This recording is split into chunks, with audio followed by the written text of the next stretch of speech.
মুহতারাম হাজিরিন, এই যে একটা রাজনৈতিক পট পরিবর্তন বাংলাদেশে ঘটেছে, 16 বছরের ফ্যাসিবাদ স্বৈরতন্ত্র এই দেশের মানুষের বুকের উপর চেপে বসা একটা জগদ্দল পাথর আল্লাহ পাক রব্বুল আলামিনের সাহায্যে অপসারিত হয়েছে। এদেশের মানুষ মুক্ত বাতাসে নিঃশ্বাস গ্রহণ করার সুযোগ পেয়েছে। ফালিল্লাহিল হামদু আলা যালিক, আমরা আল্লাহ পাকের শুকরিয়া আদায় করি। এখন একটা নতুন আলোচনা, নতুন একটা কথা আসতেছে। এই বিদায়ী ফ্যাসিবাদী আর কথা রাগঢাক রেখে বলে লাভ কি, আওয়ামী লীগের কথাই বলতেছি। এখন অনেকে বলতেছে যে নতুন একটা আওয়ামী লীগ, পরিশুদ্ধ একটা আওয়ামী লীগকে বাংলাদেশে রাজনীতিতে আনার দরকার। অনেকে এটা আমরা বিরোধিতা করতেছি বা অনেকে বিরুদ্ধাচরণ করতেছে।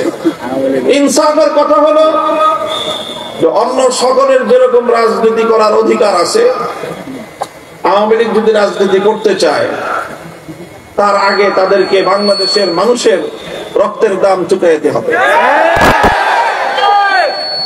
যতগুলো মানুষের নিরপরাধ মানুষের রক্ত ঝরিয়েছে তারা, এই সব রক্তপাতের বিচার হোক।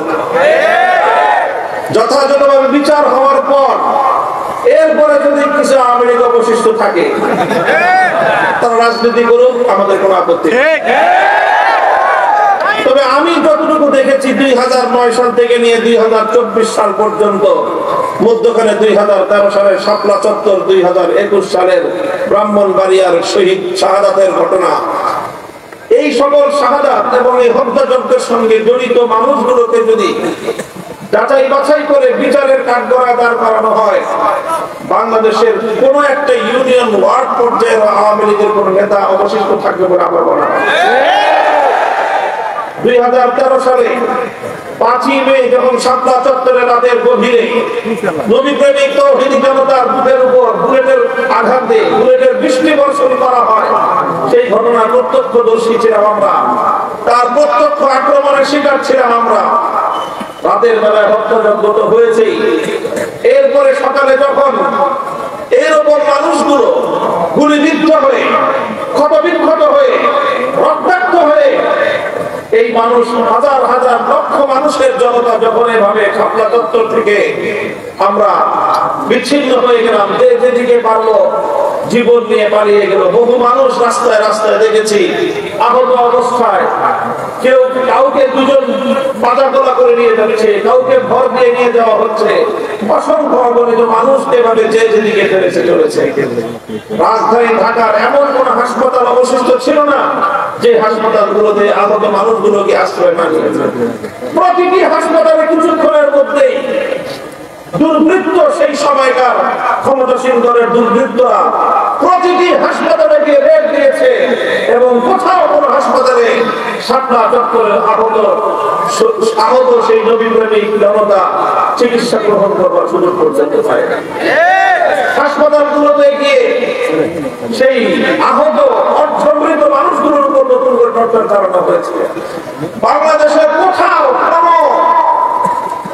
Bus stand, rail station, launch station, কোন একটা স্টেশন এমন অবশিষ্ট ছিল না যেখানে শাপলা চত্বর থেকে নবীপ্রেমিক জনতা যখন নেমেছে, স্থানীয় গুন্ডা পান্ডা নিয়ে আওয়ামী নেতারা তাওহীদি জনতার উপর হামলা না চালিয়েছে।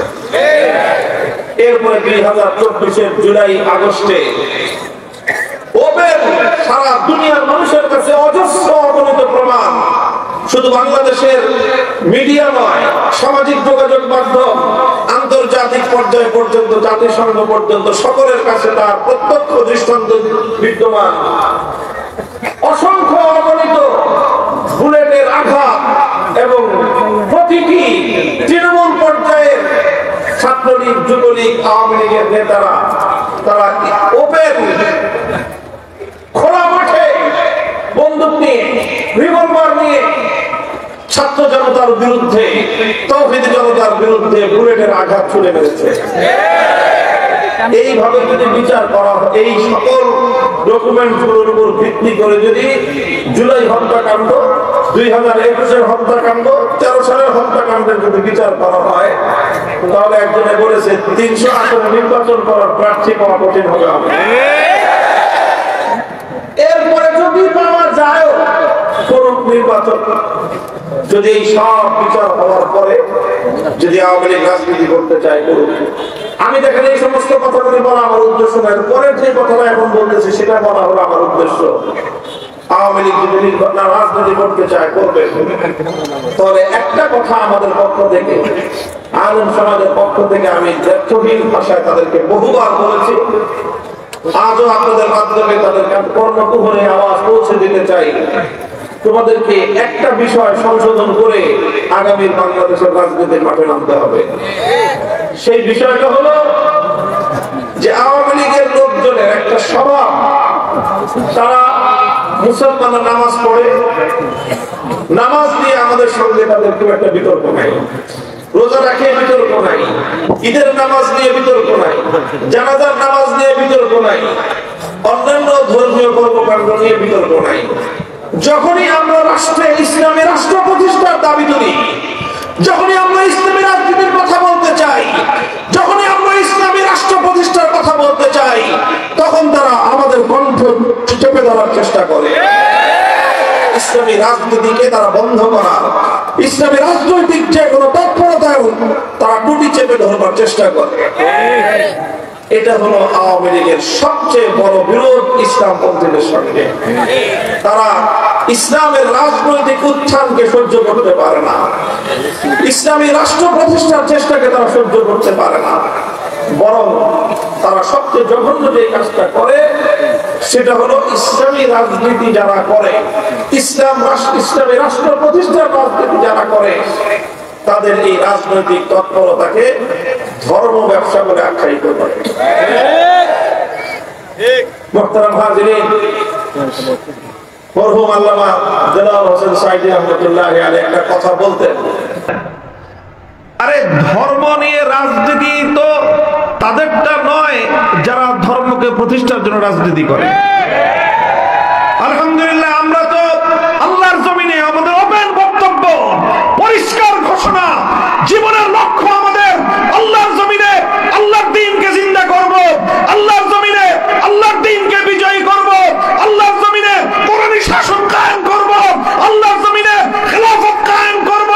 সেজন্য যদি জীবন দিতে হয়, জীবন দেওয়াকে সৌভাগ্য মনে করব, রক্ত দিতে হলে রক্তের গঙ্গা প্রবাহিত করব, সন্তানদেরকে ইতিম করতে হলে সন্তানরা ইতিম হবে, স্ত্রীদেরকে বিধবা করতে হলে তারা বিধবা হবে। জীবনের বিনিময়ে আল্লাহর জমিনে কোরআনের রাজ কায়েম হলো, এটাই আমাদের চূড়ান্ত স্বপ্ন।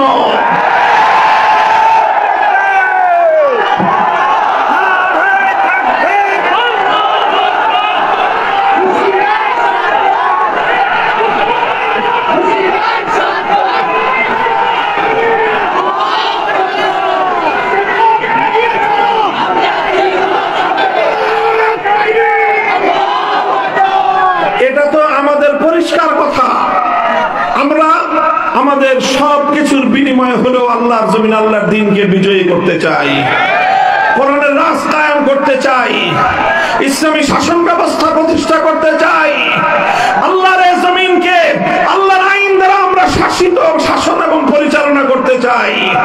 আল্লাহর পক্ষ থেকে আমাদেরকে যে খেলাফতের মহান জিম্মাদারি দেওয়া হয়েছে, সেই খেলাফতের দায়িত্বে সারা পৃথিবীতে আমরা আল্লাহ পাক রব্বুল আলামিনের খেলাফতের সোনালী শাসন ফিরিয়ে আনতে চাই। আমাদের এই কথার মধ্যে কোনো রাগঢাক নাই, কোনো রাগঢাক নাই, কোনো গোপনীয়তার কিছু নাই। এটা আমাদের ওপেন চ্যালেঞ্জ, আমরা এটাই করতে চাই। কাজেই আমরা কোরআনের জন্য জীবন দিতে প্রস্তুত। আমরা কোরআনকে তেলাওয়াত করি, আমরা আল্লাহর কোরআনকে জানার চেষ্টা করি, কোরআনের জ্ঞান অর্জন করার চেষ্টা করি, কোরআনের আহ্বান মানুষের কর্ণকুহরে পৌঁছে দেওয়ার পয়গাম নিয়ে আমরা দুনিয়াতে ফেরি করি এবং আল্লাহর কোরআনের সমাজ বিনির্মাণ করবার জন্য, কোরআনের রাজ করবার জন্য আমরা আমাদের জীবনকে বাজি লাগাই। এটা আমাদের স্বপ্ন, এটা আমাদের সাধনা, এটাই আমাদের জীবন, এটাই আমাদের মরণ। কাজেই এটা আমাদের ব্যবসা না, এটা আমাদের জীবন। আল্লাহর কোরআন কায়েম করে রাজনীতি করা আমাদের ব্যবসা না, এটা আমাদের জীবন। এটাই আমাদের সাধনা, এটার জন্যই আমরা বাঁচি, এটার জন্যই আমরা মরতে চেষ্টা করি।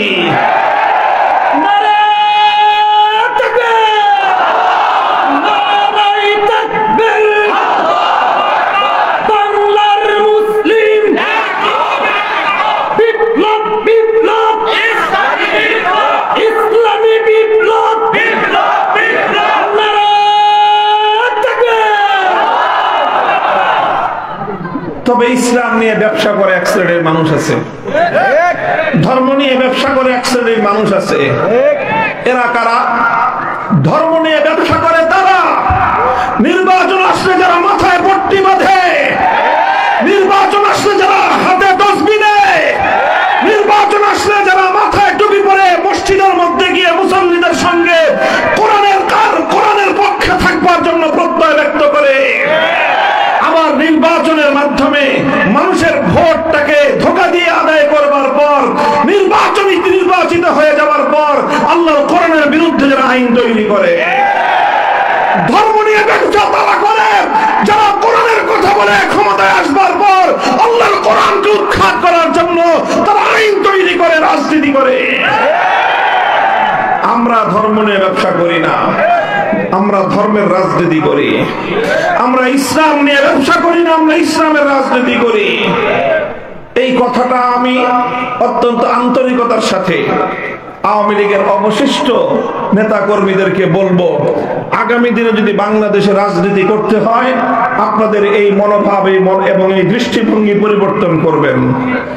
যে ইসলামী রাজনীতিকে ধর্ম ব্যবসা বলা হয় না, ধর্ম ব্যবসা বলা হয় যারা ধর্ম করে না, যারা ইসলামকে মানে না, অথচ ইসলামকে তারা মানুষের সামনে নিজের অচল মালকে পরিচালিত করবার জন্য, নিজের অবৈধ উদ্দেশ্য চরিতার্থ করার জন্য ইসলামের নামকে যারা স্বার্থ হিসেবে ব্যবহার করে, তারা ধর্ম নিয়ে ধর্মের ব্যবসা করে। এই কথাটা বললাম এই জন্য যে এই যে জায়গাতে আমাদের সঙ্গে যে তাদের বিরোধ, এই বিরোধ যতদিন পর্যন্ত তারা তাদের এই জায়গাটাকে, তাদের এই দৃষ্টিভঙ্গিকে সংশোধন না করবে, আমাদের সঙ্গে আপোষ হওয়ার কোনো সুযোগ নাই।